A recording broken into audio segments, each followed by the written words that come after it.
Bonsoir à toutes, bonsoir à tous. Je suis ravi de vous retrouver pour En effet et pour s'entendre, l'émission qui est à l'écoute de toutes les actualités sans être sourde à leur caractère parfois dérisoire.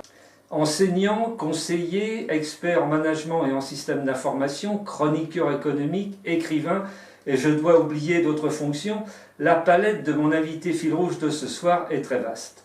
En fait, pour résumer, André Angotti a voué sa vie professionnelle à la politique au sens citoyen du terme, à l'économie et à la vie d'entreprise.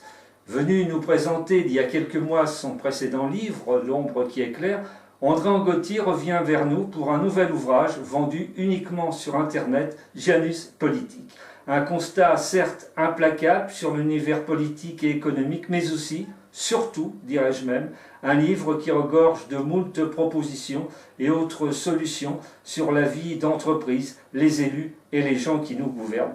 En outre, nous reviendrons avec lui sur l'élaboration de son guide éthique et politique, une sorte de guide Go-Emilio où l'on décernerait non pas des étoiles comme aux cuisiniers, mais des écharpes aux élus méritants.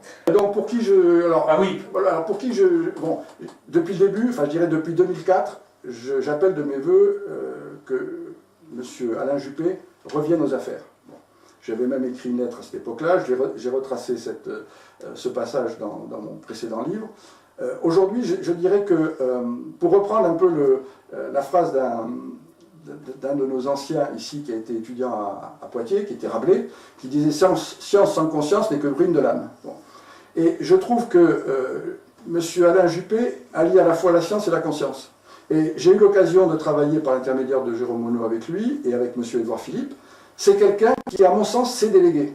C'est pas quelqu'un qui veut tout décider, tout comprendre, tout voir. Il a l'intelligence de comprendre ce que les autres proposent, d'accepter ou refuser, bon, parce qu'il a, il a un caractère affirmé, mais il a la conscience parce que je pense, si vous voulez, que quand on voit par exemple que quand il fait des conférences, il ne demande pas de rémunération.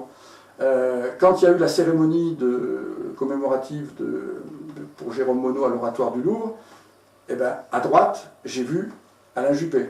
Tous les candidats qui étaient personne. Or, je crois qu'il n'y en a pas un qui ne doive pas quelque chose à Jérôme Monod.